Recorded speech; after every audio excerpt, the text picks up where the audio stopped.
முன்னவரே இரண்டாவது बैठिए बैठिए माननीय सदस्य प्लीज हर बार नहीं उठते बैठिए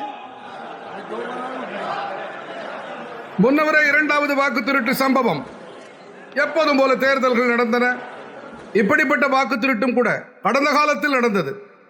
திருமதி இந்திரா காந்தி ராய்பரேலியிலிருந்து தேர்ந்தெடுக்கப்பட்டார். இலகாபாத் உயர் நீதிமன்றத்தை திரு ராஜ்நாராயண் அணுகினார். அதாவது விதிமுறைப்படி தேர்தல் நடைபெறவில்லை என்றார். இலகாபாத் உயர் நீதிமன்றம் தீர்மானம் செய்தது, அதாவது திருமதி காந்தி அவர்கள் உகந்த முறையிலே தேர்தலில் வெற்றி பெறவில்லை, ஆகையால் அதை ரத்து செய்தார்கள்.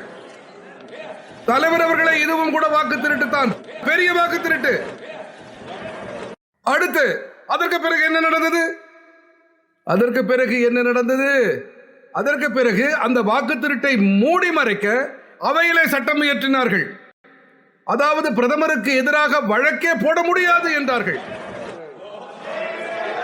நான் எதிர்க்கட்சி தலைவருக்கு கூறிக்கொள்ள விரும்புகிறேன், தேர்தல் ஆணையத்தின் சட்ட விலக்களிப்பு பற்றி வினா எழுப்புகிறீர்களே, இதற்கு நான் விடையளிக்கிறேன்.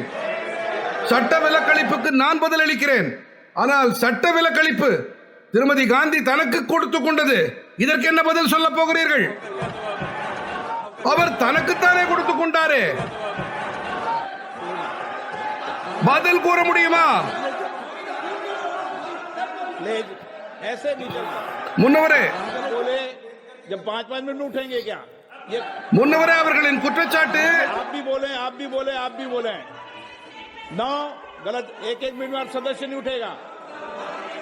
முன்னவரே அவர்கள் கூறும் குற்றச்சாட்டு, அதாவது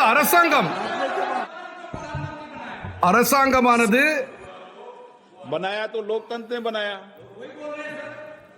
तो जो समय का केस था वो बताया है. आगे மோடிஜியையும் மக்கள் தான் பிரதமராக ஆக்கினார்கள். உங்கள் தயவில் அவர் பிரதமராகவில்லை.